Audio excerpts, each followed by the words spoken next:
po ang Pag-ibig Fund para makaiwas sa panloloko sa pagbili ng mga bahay at kondo. Balitang hatid ni Cara David. 5 taon nang binabayaran ni Aurora Gabriel ang nabili niyang 2 unit ng kondo sa Globe Asiatic sa Valenzuela. Mahigit 700,000 pesos na ang nababayad niya nang maisip niyang kumuha ng kopya ng titulo sa Register of Deeds. Laking gulat niya nang makita ang titulo.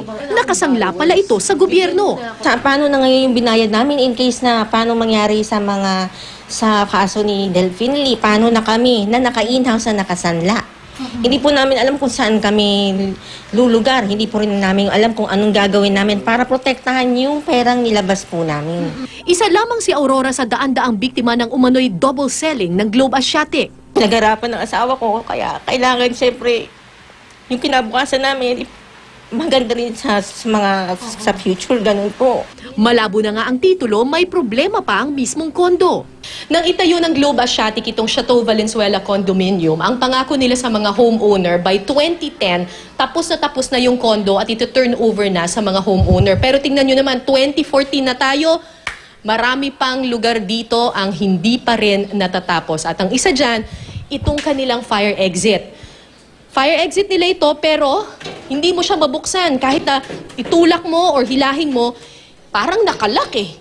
Hindi siya nabubuksan. Ang isa pang problema ng mga residente dito, kung titingnan ninyo yung parang platform na yon, wala siyang fire ladder. So kapag nagkaroon ng sunog dito, wala kang ibang way para makalabas ng building kung hindi tumalon mula sa 3rd floor hanggang sa ibaba.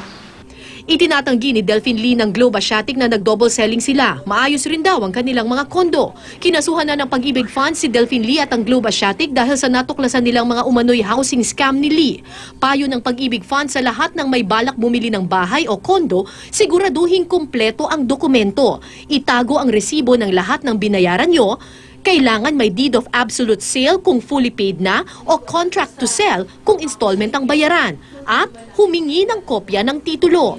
Ang isang issue doon, kapag hindi mo nakita yung titulo, ay nakasangla pala siya. Ibig sabihin ng sangla, hahabulin yan nung nagpahiram pag hindi nakabayad yung umutang. Pag hindi nakabayad si developer, di yung collateral kukunin. Sumangguni rin sa Register of Deeds para masiguradong hindi peke ang titulong hawak nyo. Ayon sa Pag-ibig Fund, handa silang tulungan ang mga biktima ng Globe Asiatic. Hindi raw kailangan mangamba ng mga ito na mapapalaya sila o mareramata ang kanilang bahay.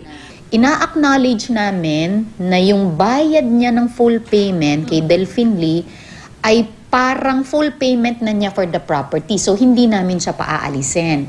On the condition that, halika, tulungan mo kami, habulin natin si Delphine Lee para naman makarecover tayo, mabayaran si Pag-ibig Fund. Cara David, GMA News.